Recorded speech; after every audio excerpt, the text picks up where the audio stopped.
नमस्कार विद्यार्थी मित्रांनो, आजच्या टॉपिकमध्ये आपण पेरोलबद्दल संपूर्ण माहिती घेणार आहोत. पेरोलचा हा जो टॉपिक आहे हा कदाचित थोडा मोठा होऊ शकतो.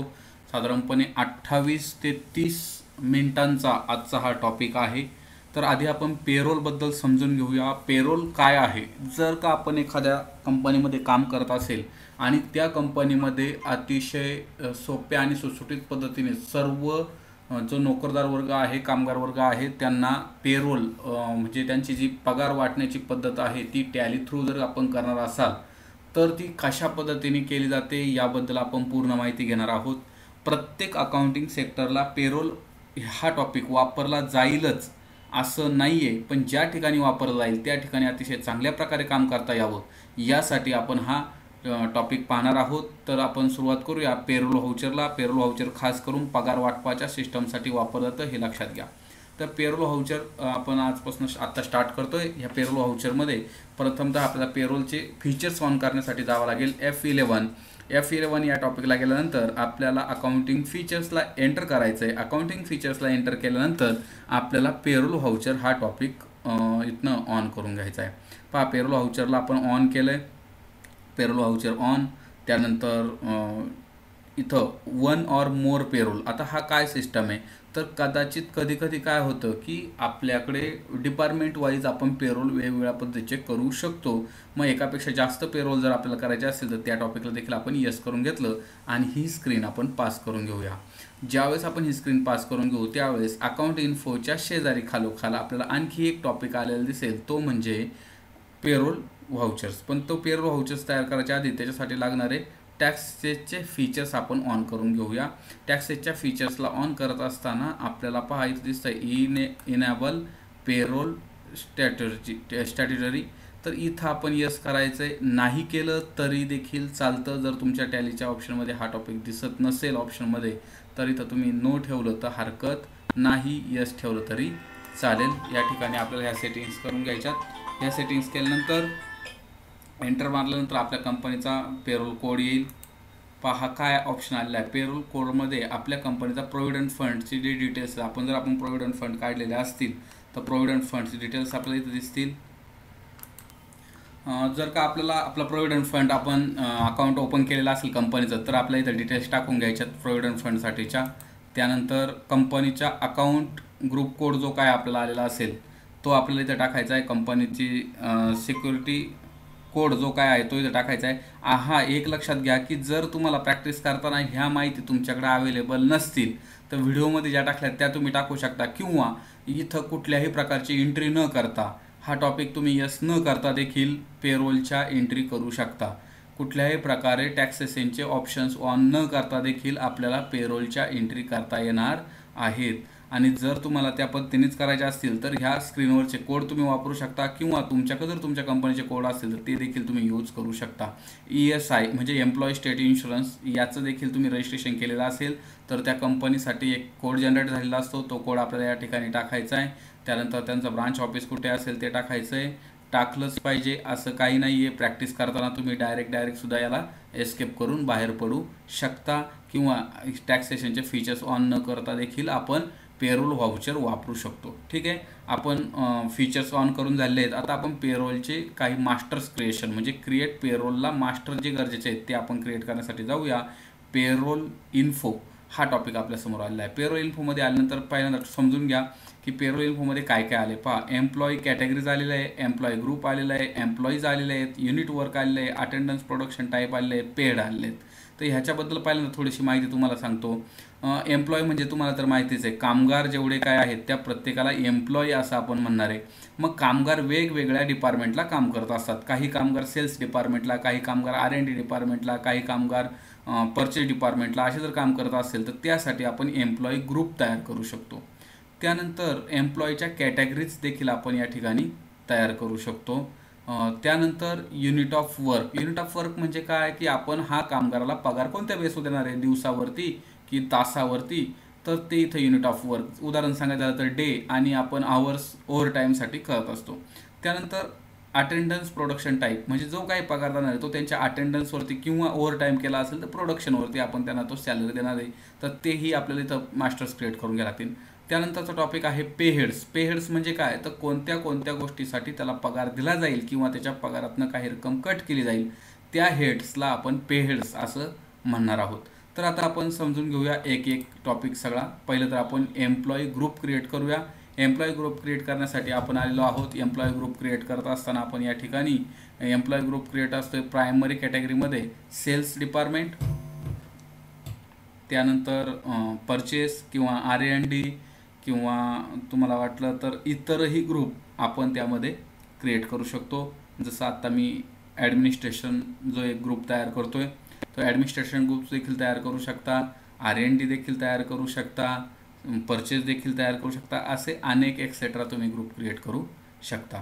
तर आता आपण पाहिलं एम्प्लॉईचे आपण वेगळे क्रिएट केले ग्रुप क्रिएट केल्यानंतर आपल्याला जायचं आहे कॉन्फिगरेशन ऑप्शनला.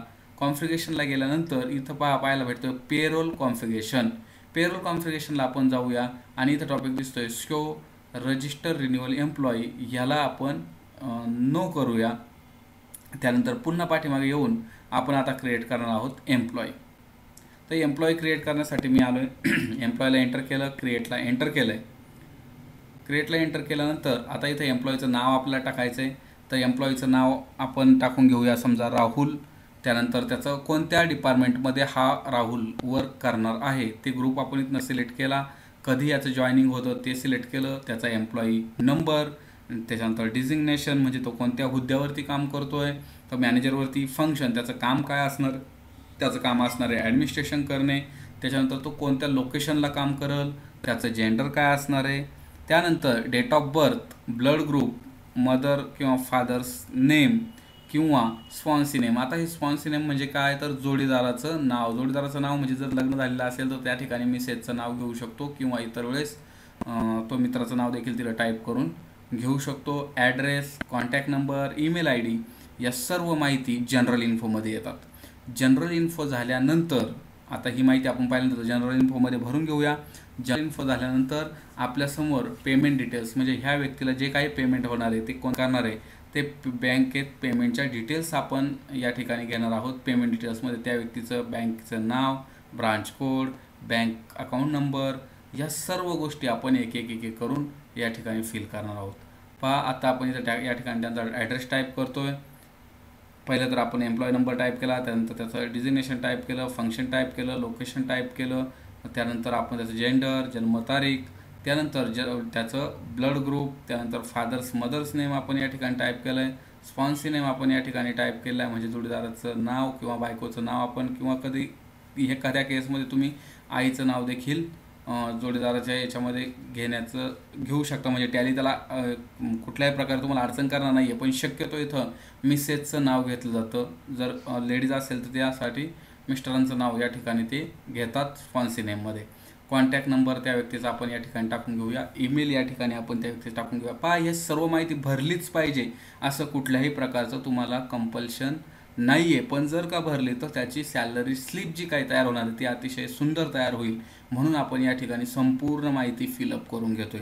त्यानंतर त्यांचे बँक डिटेल्स आपण या ठिकाणी टाईप करून घेऊया. कोणत्या बँकेमध्ये यांचं अकाउंट आहे त्या बँकेचं नाव या ठिकाणी आपण टाकलं. ब्रांच आपण त्याच्या खाली एंटर करून टाकून घेऊया की समजा त्या व्यक्तीची जी ब्रांच आहे ती दादर ब्रांच आहे. बँक अकाउंट नंबर या ठिकाणी आपण टाईप करून घेऊया. बँक अकाउंट नंबर या ठिकाणी टाईप करून झाल्यानंतर स्टॅट्युटरी डिटेल्स ह्या ज्या काय आहेत तर त्या व्यक्तीचा पॅन नंबर काय आहे तो या ठिकाणी आपल्याला टाकून घ्यायचा आहे. त्यानंतर त्या व्यक्तीचा PF अकाउंट नंबर, प्रत्येक व्यक्तीचं PF अकाउंट हे वेगळं निघत असतं. त्या PF अकाउंटचा नंबर हा काय असणार आहे तो या ठिकाणी आपण टाकून घेऊया. त्यानंतर आपण त्याच्या खालोखाल EPS अकाउंट नंबर, आता हा EPS अकाउंट नंबर देखील आपण या ठिकाणी एंटर करून घेऊया. नसेल तर एखाद्या ठिकाणी तुम्ही एंटर बटन दाबून एस्केप करू शकता.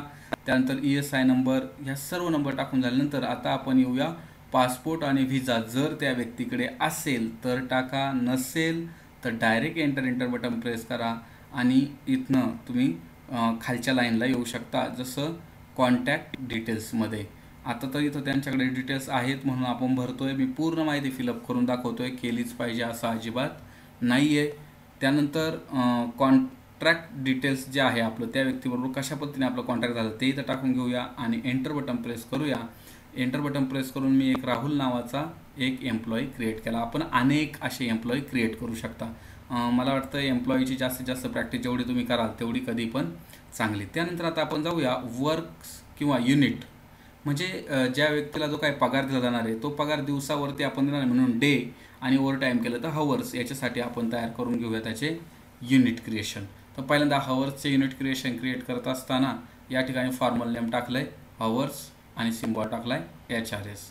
तर हवर्सला डेसिमल प्लेसेस आपण या ठिकाणी घेतलेत किती 2, म्हणजे हवर्सला मिनिटांमध्ये पण आपण परत कन्वर्ट करणार आहोत. मग मिनिट घेऊया, इथं मिनिट एंटर करून घेऊया आणि हा टाईप जो आहे सिम्पल आहे, पाहून घ्या. म्हणजे 2 तयार केले आणि नंतर आता हा सिम्पल जो टाईप आहे तो मी कॅन्सल करून किंवा बॅकस्पेस दाबून इथं काय घेतोय कंपाऊंड घेतोय आणि कंपाऊंडमध्ये मी कोणाला कंपाऊंड करून घेतोय हवर्सला मिनिटांमध्ये. Hours is equal to 60 minute, 1 hours of 60 minutes. अशा प्रकारे मी त्याला कंपाऊंड करून घेतलं, म्हणजे 1.5 तास, 1.25 तास ह्या सुद्धा गोष्टीमध्ये आपण त्याचा जो काय ओव्हर टाईम आहे तो मोजू शकतो. तर हे आपण हवर्समध्ये झालेलं आहे. त्यानंतर आता आपण जाऊया attendance production type. Attendance production टाईपमध्ये 2 प्रकार येतात, एक तर डेली त्याची प्रेझेंटी आणि याची एक असते ओव्हर टाईम प्रेझेंटी. त्या इथं आपण क्रिएशनसाठी आलो आहे. प्रेझेंट नेमसाठी आपण घेऊया प्रेझेंट आणि ॲबसेंटसाठी ॲबसेंट. तर प्रेझेंटसाठी आपण प्रेझेंटला आल्यानंतर अंडर प्रायमरीज ठेवणार आहे. Enter button attendance type. तर हे समजून घ्या, प्रेझेंट हा टॉपिक जेव्हा जेव्हा येईल त्यावेळेस त्याला काय संबोधलं जाईल. कदाचित काही लोक इथं मराठीमध्ये हजर गैरहजर असंही लिहू शकतात. तर ज्यावेळेस इथं प्रेझेंट असा शब्द येईल त्यावेळेस ॲटोमॅटिक अटेंडन्स त्याची लावली जाईल, किंवा जरी त्याची सुट्टी असली तरी त्या दिवसासाठी त्याला काय दिला जाईल, पगार हा दिला जाईल. म्हणजे अटेंडन्स किंवा लिव्ह विथ पे हे कशासाठी वापरले आपण, प्रेझेंटसाठी. प्रेझेंट हा शब्दासाठी आपण काय करतोय तर टाईप घेतोय अटेंडन्स ऑर लिव्ह विथ पे. लक्षात घ्या, लिव्ह विथ पे घेतलं आहे आणि पिरियड असणारे दिवसावाईज एंटर करून घेतलं. त्यानंतर आता आपण ॲबसेंट तसंच ओव्हर टाईम ह्या दोन्ही गोष्टी आपण क्रिएट करून घेणार आहे. तो ॲबसेंटसाठी काय असणार आहे, लिव्ह विदाऊट पे. त्यानंतर आपण तयार करून घेऊया ओव्हर टाईम. ओव्हर टाईम काय असणार आहे तर त्यात प्रोडक्शन असणार आहे, प्रोडक्शन टाईप असणार आहे. तिथं त्या केसमध्ये त्याला प्रेझेंटी नसणार आहे, लक्षात घ्या. तर इथं असणार आहे प्रोडक्शन, कारण पूर्ण दिवसाचं त्याला लागणार आहे हवर्स ऑफ मिनिट. ह्या पद्धतीने आपण ते मोजणार आहे. त्यानंतर आपण टाईप करून घेऊया कॅलेंडर मंथ. कॅलेंडर मंथ म्हणजे पूर्ण महिन्याभराची आपण त्याला सॅलरी देणार आहे, म्हणून त्यासाठी आपण क्रिएट करतो कॅलेंडर मंथ्स. कॅलेंडर मंथ्स कोणासाठी असणार आहे तर कॅलेंडर मंथ्स असणार आहे युजर डिफाईन्ड कॅलेंडर. वेगवेगळ्या प्रकारचे युजरच्या म्हणजे जो कोणी पगार वाटपाला आहे त्या व्यक्तीच्या मनावरती असणार आहे की त्या तिथं कोणत्या प्रकारच्या एंट्रीज करायच्यात. तर हे आपण आता पे हेड्स क्रिएट करण्यासाठी चाललेलो आहोत. इथपर्यंत आपल्याला समजलं आहे अशी अपेक्षा करतो. आणि आता आपण क्रिएट करण्यासाठी जाऊया पे हेड्सला. पे हेड्स म्हणजे ज्या गोष्टीसाठी पगार दिला जाईल किंवा केला जाईल अशा गोष्टी तयार करणं, याला आपण पे हेड्स म्हणूया. म्हणजे पे हेड्समध्ये सर्वात पहिलं काय येईल तर बेसिक सॅलरी. बेसिक सॅलरी किंवा बेसिक पे आपण ज्याला म्हणूया. बेसिक पे हा एम्प्लॉईसाठी एक प्रकारे काय असतो, earning for employee. Earning for employee घेतल्यानंतर हा कंपनीच्या दृष्टीने इनडायरेक्ट एक्सपेन्सेस आहे, म्हणून ही माहिती आपण या ठिकाणी भरली. त्यानंतर याचं सॅलरी शीटवरती नाव येणार आहे बेसिक पे. ग्रॅज्युएटीसाठी हा वापरला जाणार आहे का. आता ग्रॅज्युएटी म्हणजे काय, ग्रॅज्युएटी म्हणजे पहा तुम्ही काय ऐकलं असेल की शिक्षकांचे पगार काही कारणास्तव राखून ठेवले होते. म्हणजे जर त्यांनी MSCIT केली तर त्यांना तो पगार परत देण्यात येईल. म्हणजे एखादी योग्यता जर तुमच्याकडे आली तर त्या योग्यतेनुसार तुमचा पगार वाढवला जाईल. मग योग्यतेनुसार बेसिक पेमेंट हे वाढणार आहे, म्हणून ग्रॅज्युएटीसाठी आपण याला काय करून घेऊया, यस करून घेऊया. त्यानंतर इथं ऑन अटेंडन्स हा जो बेसिक सॅलरी आहे त्याला ती त्याच्या प्रेझेंटीवरती भेटणार आहे, म्हणून आपण इथं काय घेतलं ऑन अटेंडन्स. त्यानंतर अटेंडन्स लिव्ह विदाऊट पे. प्रेझेंटसाठीच आपण फक्त त्याला सॅलरी देणार आहोत. समजून घ्या, संपूर्ण टॉपिक पाहून घ्या की आपण पे हेड्स टाईप काय घेतलं होतं, अटेंडन्स कोणत्या गोष्टीसाठी त्याला पगार देणार आहे, आणि हा जो पगार आहे हा कशा पद्धतीने कॅल्क्युलेट होणार आहे तर तो दर महिन्याला तो कॅल्क्युलेट होणार आहे.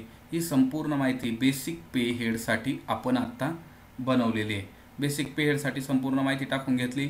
त्याचप्रमाणे आपल्याला ओव्हर टाईम असेल, तुमचा PF असेल, ESI असेल, असे सर्व प्रकारचे पे हेड्स क्रिएट करून घ्यायचे आहेत. नॉर्मल राउंडिंग म्हणजे काय, जर 10 रुपये 50 पैसे झाले तर ॲटोमॅटिक तो 11 रुपये देईल. अशा पद्धतीचं राउंडिंग आपण या ठिकाणी ठेवलेलं आहे.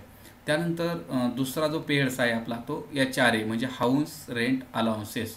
बेसिक पे झाल्यानंतर सॅलरी शीटमध्ये दुसरा जो पे हेड्स येतो तो येतो HRA म्हणजे एखाद्या व्यक्तीला घर भाडं म्हणून आपण काही रक्कम देत असतो. कंपनीच्या दृष्टीने तो इनडायरेक्ट एक्सपेन्सेस आहे, मात्र एम्प्लॉईच्या दृष्टीने तो अर्निंग फॉर एम्प्लॉय आहे.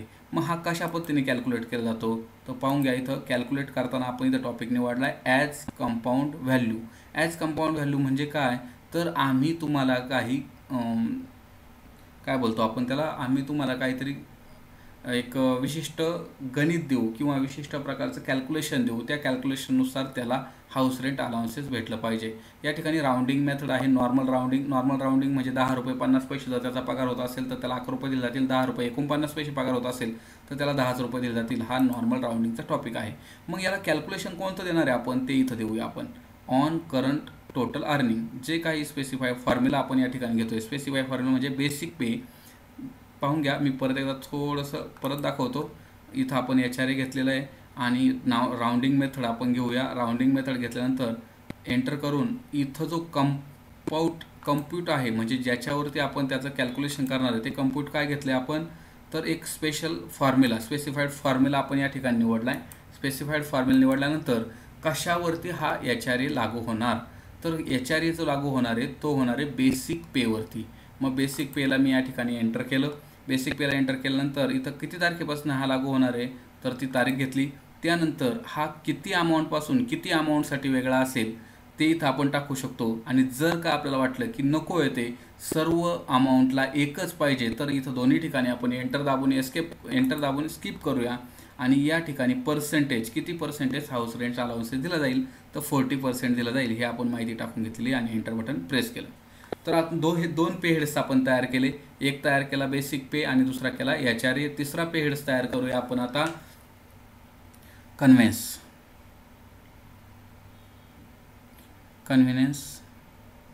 या ठिकाणी कन्व्हिनियन्स केल्यानंतर हाच देखील एम्प्लॉयसाठी अर्निंग असणारे, आपल्यासाठी इनडायरेक्ट एक्सपेन्सेस असणारे कंपनीसाठी.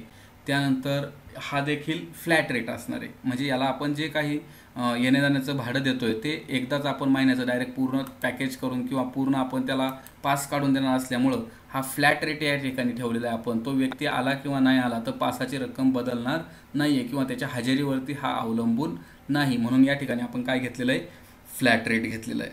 एंटर. त्यानंतरचा जो काही पे हेड्स आहे ज्या गोष्टीसाठी आपण पगार देतो तो आहे ओव्हरटाईम. मग ओव्हरटाईमचा पगार हा कशासाठी दिला जातो तर तो ओव्हरटाईमचा पगार हा प्रोडक्शनवरती अवलंबून आहे. तो देखील अर्निंग फॉर एम्प्लॉय आणि आपल्यासाठी इनडायरेक्ट एक्सपेन्सेस हा परिणाम करतो सॅलरीवरती. ग्रॅज्युटीसाठी वापरला जात नाही आणि हा कशावरती कॅल्क्युलेट करणार आहे आपण, ऑन प्रोडक्शन. आणि टाईप कोणता असणार आहे, ओव्हरटाईम.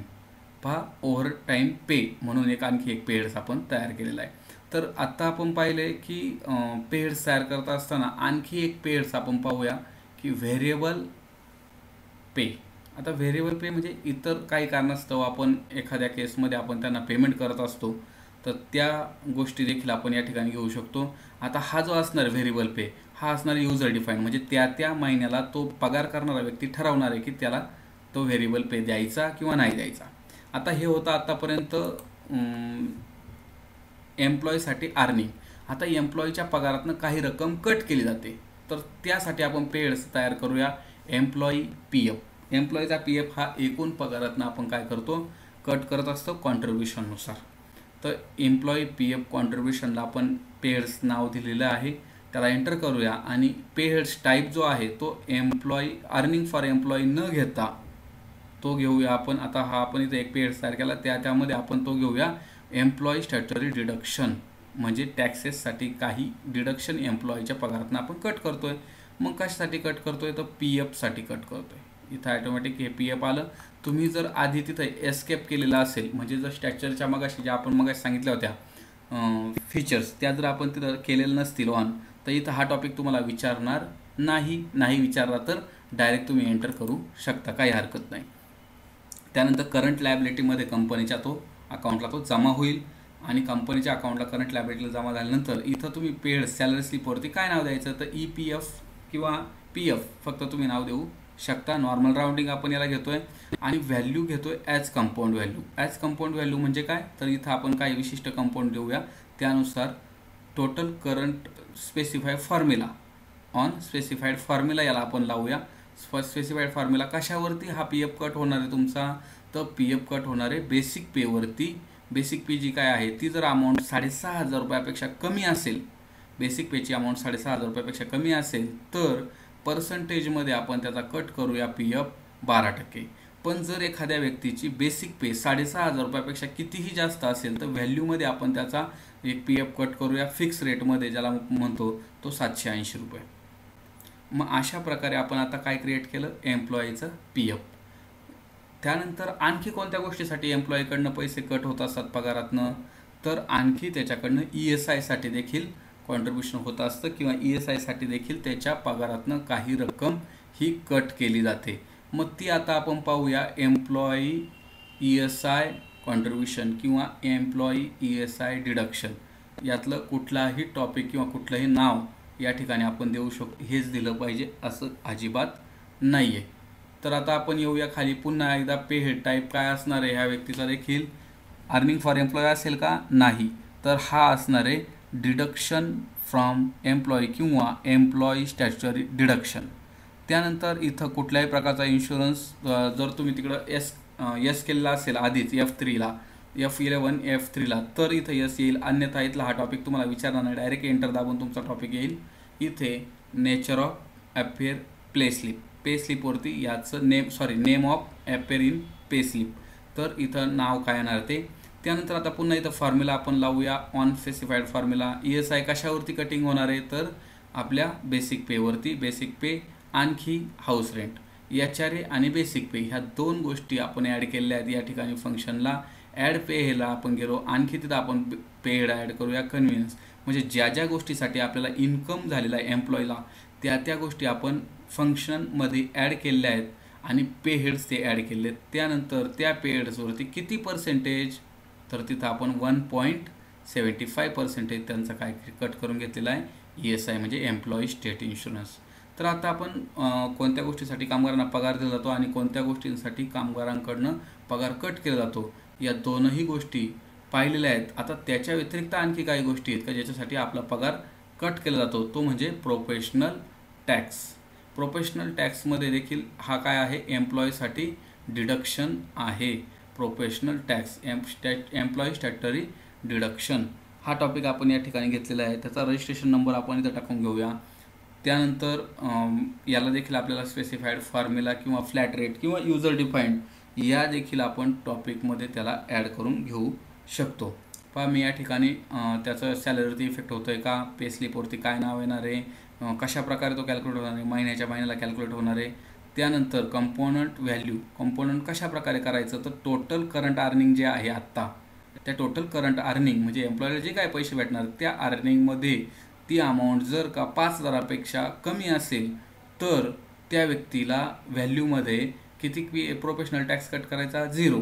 पण जर त्या व्यक्तीची 5,000 ते 8,000 रुपये सॅलरी असेल तर त्याचा प्रोफेशनल टॅक्स कट करायचा आहे आपल्याला 60 रुपये. आणि 8,000पेक्षा जर का त्याची रक्कम, पगाराची रक्कम 8,000 ते 10,000 रुपये असेल तर व्हॅल्यूमध्ये आपण कट करूया ह्याचं प्रोफेशनल टॅक्स PT 100 रुपये. 10,000 ते 15,000 जर त्या व्यक्तीची सॅलरी असेल तर त्या व्यक्तीला आपण कट करूया 150 रुपये. 15,000पेक्षा जास्त कितीही असू द्या त्याचे आपण फिक्समध्ये कट करूया 200 रुपये. अशा प्रकारे आपण प्रोफेशनल टॅक्ससाठी देखील एक पे हेड्स क्रिएट केलेला आहे. त्यानंतर ग्रॅज्युएटी, मगाशी जो आपला विषय झाला होता की जर एखाद्या व्यक्तीकडे एखादी विशिष्ट योग्यता आलेली असेल तर त्या योग्यतानुसार त्याचा पगार हा वाढवला जातो, त्याचं बेसिक पे वाढवलं जातं.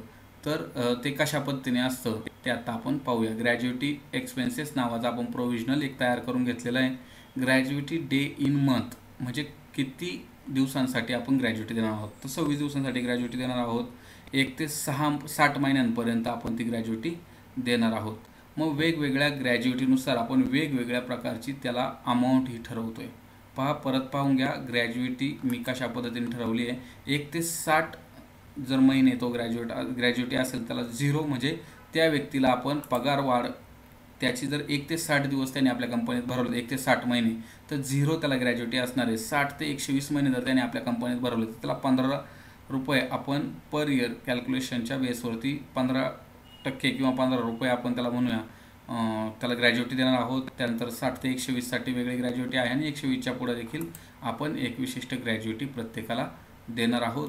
तर ती ग्रॅज्युटी आपण या ठिकाणी घेतलेली आहे. ग्रॅज्युटी घेतल्यानंतर करंट लायबिलिटी आपल्यासाठी असणार आहे. एंटर बटन प्रेस करूया आणि आपण हा देखील पे हेड्स क्रिएट करून घेऊया. एखादा पे हेड्स तुमच्यासाठी नाही क्रिएट केला तरी हरकत नाही. अगदी मी सांगितलं तेवढेच पे हेड्स क्रिएट केले पाहिजे असं अजिबात नाही. एखाद्या कंपनीमध्ये कदाचित PF, ESI, ग्रॅज्युटी ह्या गोष्टी दिल्या जात नाहीत. जर तुमची प्रायव्हेट कंपनी आहे, प्रायव्हेट लिमिटेड आहे, त्यांनी सगळ्या प्रकारचं रजिस्ट्रेशन घेतलेलं आहे, तरच ह्या गोष्टी तुम्हाला करणं बंधनकारक आहे. अन्यथा फक्त पेमेंट दिलं जातं, वेगवेगळ्या पे हेड्ससाठी डिडक्शन केलं जात नाही कधी कधी. तर हे सगळं झाल्यानंतर आता आपण जाऊया सॅलरी डिटेल्सला. म्हणजे आपण जी काय पगार देणार आहे त्याचे डिटेल्स क्रिएट करून घेऊया. आपण सॅलरी डिटेल्स क्रिएटला आलो मी आणि राहुलसाठी आपण सॅलरी डिटेल्स क्रिएट करून घेऊया. आपण पूर्ण डिपार्टमेंटसाठी सुद्धा क्रिएट करू शकतो, पण आता आपण जस्ट राहुलसाठी सॅलरी क्रिएट करून घेऊया. राहुलची सॅलरी ही कशी असेल? राहुलचा बेसिक पे असेल ₹10,000. लक्षात घ्या, राहुलला बेसिक पे किती ठरवलं आहे आपण? ₹10,000. त्यानंतर त्याला HR% आपण ठरवलेलाच आहे. कन्व्हिनियन्स आपण त्याला फ्लॅट रेटमध्ये ठरवलेला आहे. तो त्याला किती द्यायचा, म्हणजे त्याचं पासाची रक्कम किती असणार आहे? तर ₹800 आपण ठरवले या ठिकाणी. त्यानंतर ओव्हरटाईम पे जो आहे त्याला, तो एका तासाला किती रुपये द्यायचे आपल्याला? त्याला ₹55 द्यायचे. ही आपण डिटेल्स टाकून घेतोय. त्यानंतर ओव्हरटाईम पे झाल्यानंतर व्हेरिएबल्स पे, त्यानंतर प्रोफेशनल टॅक्स, त्यानंतर ESI, PF आणि ग्रॅज्युटी, हे सर्व हेडसाठी आपण त्याला एंटर करून घेऊया. जेणेकरून ते कंपोनंट आपण आधीच करून ठेवलेले असल्यामुळं इथं आपल्याला कोणतीही माहिती टाकण्याची गरज लागली नाही. पहा, लक्षात घ्या आपण काय काय घेतलं आहे. त्याला बेसिक पे आपल्याला द्यावा लागला, त्यावरती हाऊस रेट अलाउन्स ऑटोमॅटिक 40% जो आपण ठरवला तो येईल. कन्व्हिनियन्स म्हणजे त्याचं जे काही गाडी भाडं असणार आहे किंवा गाडीचा जो पास असणार आहे त्याला ₹800 आपण देतोय. ओव्हरटाईमला ₹55 प्रमाणे आपण त्याला एका तासाचे पैसे देतोय. आणि ह्या बाकीचे कंपाऊंड व्हॅल्यू आहे, म्हणजे ही जी काही बेसिक पे आहे याच्यावरती आपण विशिष्ट गणित, म्हणजे हे 12% लागणार आहे, हे 1.75% लागणार आहे. ग्रॅज्युटी पे आपण त्याचे किती दिवस तो कंपनीमध्ये पूर्ण करतोय त्यानुसार लागणार आहेत. हे सर्व कॅल्क्युलेशन आपण आधीच करून ठेवलेलं होतं. ते फक्त राहुलसाठी काय केलं आपण? अप्लाय केलेलं आहे. एकदा का हे करून झालं की आपण इथनं बाहेर पडूया आणि आता आपल्याला गरज आहे ती राहुलची प्रेझेंटी लावण्याची. जसं राहुलसाठी आपण तयार केलं तसंच आपण इतरही व्यक्तींसाठी तयार करू शकतो. आता केऊरसाठी मी तयार करतोय काही बेसिक पे. ज्याप्रमाणे राहुल मी एक एम्प्लॉय तयार केला त्याचप्रमाणे केऊर देखील एक एम्प्लॉय तयार केला आणि केऊरच्या एम्प्लॉयसाठी देखील मी त्या पद्धतीच्या डिटेल्स टाकून घेत आहे.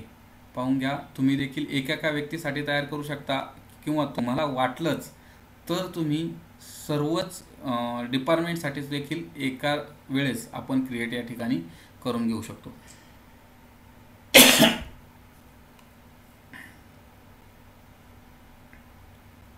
केऊरसाठी संपूर्ण डिटेल्स मी फिलअप केलेल्या आहेत.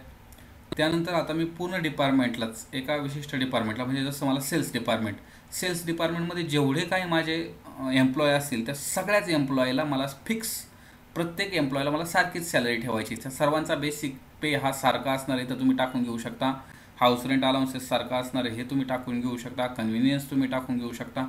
म्हणजे पूर्ण डिपार्टमेंटसाठी, सेल्स डिपार्टमेंट जे आहे त्याच्यासाठी देखील आपण सॅलरीचे डिटेल्स जे आहेत ते आधीच क्रिएट करून ठेवू शकतो. तुम्ही पाहिजे त्या प्रकारे क्रिएट करून ठेवू शकता.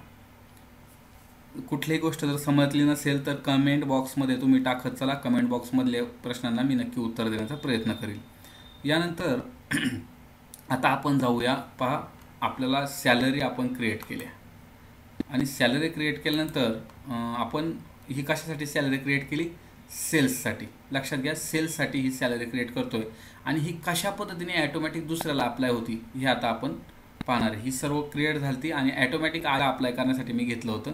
तर आता मी हा जो काय अजय आहे, हां अजय, याच्यासाठी सॅलरी मी क्रिएट नाही करणार तर काय करणार आहे? Copy from parent value. मग पॅरेंट व्हॅल्यू कोणता? याचा सेल्स डिपार्टमेंट, बरोबर. कॉपी फ्रॉम पॅरेंट व्हॅल्यूला इथं क्लिक केलं. F12ला जाऊन मी कॉन्फिगरेशन केलं. आलो ओव्हरराईट स्लॅब% काय करून घेतलं? येस केलं आणि एंटर केलं.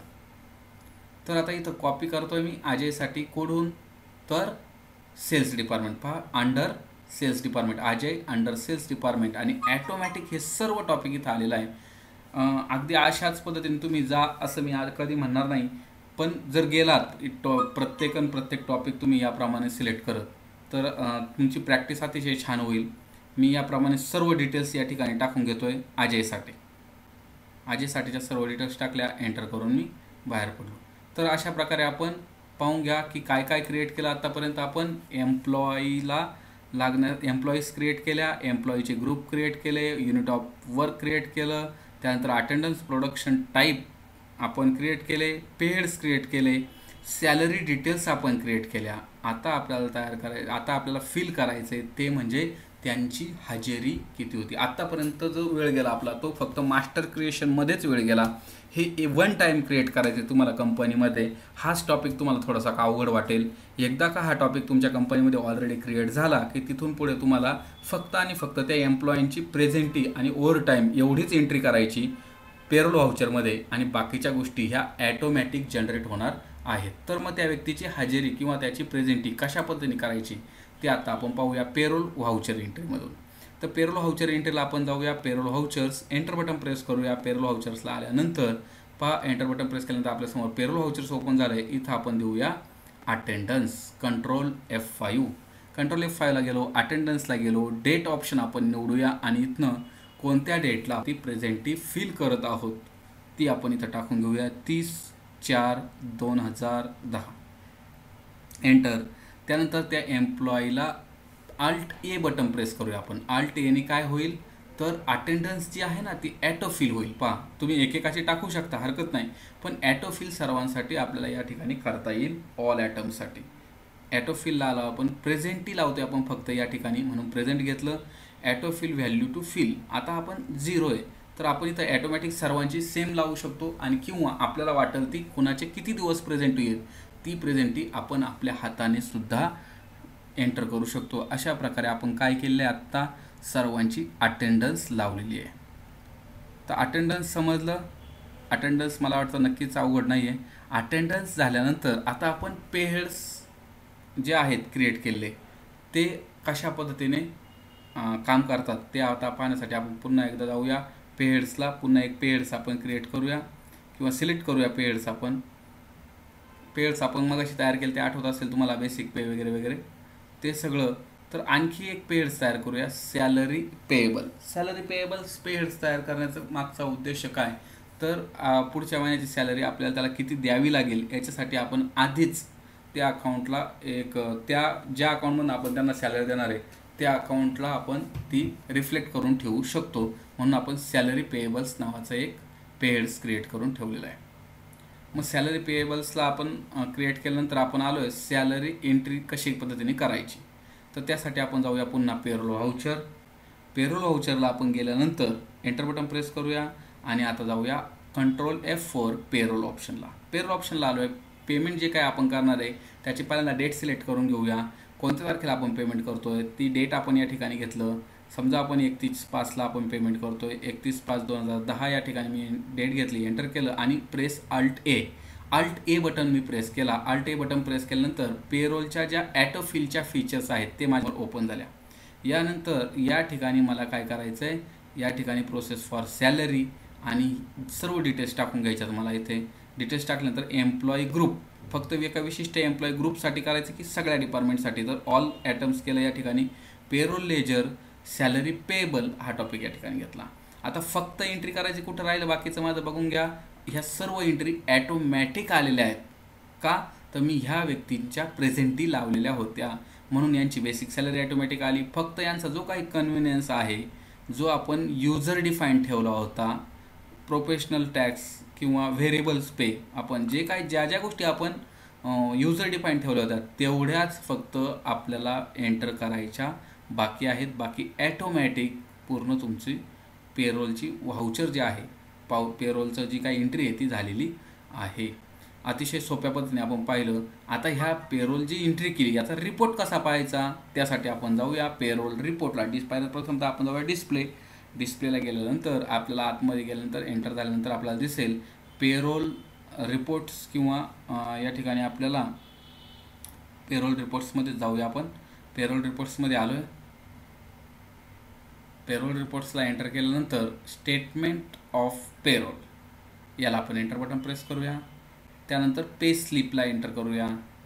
पे स्लिपला एंटर केल्यानंतर आपण सिंगल किंवा एकाच वेळेस अनेक जणांच्या पाहू शकतो. सिंगल पे स्लिपला एंटर करू आणि ज्या व्यक्तीची पेमेंट स्लिप आपल्याला पाहिजे त्या व्यक्तीला एंटर करूया. पाहून घ्या, अशा पद्धतीने एक पेमेंट स्लिप जनरेट झालेली आहे. याची आपण प्रिंट घेऊन त्या जो काय आपला वर्कर आहे, कामगार आहे, त्याला ती आपण ही प्रिंट देऊ शकतो.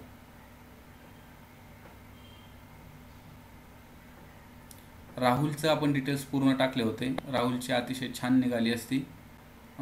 तर आता आपण एका सिंगल व्यक्तीचं जे काही पे स्लिप आहे ती कशा पद्धतीने आहे ती पाहिली होती. आता आपण पुन्हा पेरोल रिपोर्टला जाऊ आणि पेरोल रिपोर्टला गेल्यानंतर पे शीट जी आहे टोटल ती जी कंपनीसाठी आपल्याला गरजेची ती पे शीट घेऊया. आणि त्यानंतर ऑल आयटम घेऊन इथं पुन्हा नेम ऑफ एम्प्लॉई ग्रुप कोणत्या विशिष्ट ग्रुपसाठी किंवा ऑल आयटमसाठी आपण काय करूया, या ठिकाणी पे शीट ही जी कंपनीसाठी गरजेची आहे, एकूण कन्व्हिनियन्स किती गेला, एकूण व्हेरिएबल पे किती गेले, टोटल अर्निंग किती गेली, या सर्व गोष्टी डिटेल्स प्रत्येक डिपार्टमेंट वाईज किंवा प्रत्येक कामगार वाईज आपल्याला पेरोल व्हाउचरमध्ये पे शीटमध्ये या ठिकाणी पाहायला भेटतात. अतिशय मोठा असा आजचा टॉपिक आपण घेण्याचा प्रयत्न केला. या टॉपिकमध्ये बऱ्याचदा तुम्हाला अडचणी येऊ शकतात. 2-3 वेळा तो पाहायला लागू शकतो. आता पुन्हा एकदा आपण राहिलेला टॉपिक पाहूया. आपण पुन्हा गेलो पेरोल व्हाउचर पेरोल स्टेटमेंटमध्ये. मग पेरोल स्टेटमेंटमध्ये आपल्याला काय पाहता येतं, तर पेरोल स्टेटमेंटमध्ये गेल्यानंतर आपल्याला एका सॅलरी जे काय आपलं पेएबल आहे त्या सॅलरी पेएबलमध्ये किती सॅलरी आपली पेएबल राहिलेली आहे, कोणत्या व्यक्तीसाठी, कोणत्या डिपार्टमेंटसाठी, त्या सर्व गोष्टींची डिटेल्स आपल्याला सॅलरी पेएबल्समध्ये पाहायला भेटते. मग आज प्रयत्न केला होता मी की संपूर्ण एका जागी कसं घेता येईल त्याचा. पेरोल रिपोर्टला पुन्हा एकदा जाऊया. पेरोल रिपोर्टला गेल्यानंतर पुन्हा एकदा पे स्लिप नंतर आपण पे स्लिप तर पाहून घेतली आपण. एम्प्लॉई प्रोफाईलला आपण जाऊया. त्यानंतर एम्प्लॉई या ठिकाणी सिलेक्ट करूया. एम्प्लॉई सिलेक्ट केल्यानंतर प्रत्येक एम्प्लॉई वाईज पुन्हा एकदा आपल्याला या ठिकाणी काय दिसतं आहे, तर त्या व्यक्तीचं कोणत्या डिपार्टमेंटला आहे, त्याचा एम्प्लॉई नंबर काय आहे आणि इव्हन त्याच्या सर्व डिटेल्स आपल्याला या ठिकाणी पाहायला भेटलेल्या आहेत. आजच्या टॉपिकमध्ये प्रयत्न केला होता की सुटसुटीत पद्धतीने कशा पद्धतीने सांगता येईल पेरोल व्हाउचर समजून देण्याचा प्रयत्न केला होता. आशा करतो की पेरोल व्हाउचर तुम्हाला समजला असेल. टॉपिक थोडा मोठा झालेला आहे तर डबल पाहण्याचा प्रयत्न करा. आणि आजचा हा जो टॉपिक आहे तो आपल्या टॅली लेक्चरचा शेवटचा टॉपिक म्हणून आहे. यानंतर तुम्हाला 2 ते 3 दिवसामध्ये तुमची जेव्हा कधी याची प्रॅक्टिस होईल, साधारणपणे 30 किंवा 31 तारखेला मी याच ग्रुपवरती आपल्याला परीक्षा फॉर्म भरण्यासाठी लिंक देणार आहे. त्या लिंकवरती जाऊन आपण आपला परीक्षा फॉर्म भरायचा आहे आणि फॉर्म भरल्यानंतर तुमची परीक्षा होईल. परीक्षा झाल्यानंतर जे विद्यार्थी या परीक्षेमध्ये पास होतील, ऑनलाईन एक्झाम होईल आणि ते पास झालेल्या विद्यार्थ्यांना घरपोच सर्टिफिकेट पोच केलं जाईल. याची नोंद घ्यावी. धन्यवाद.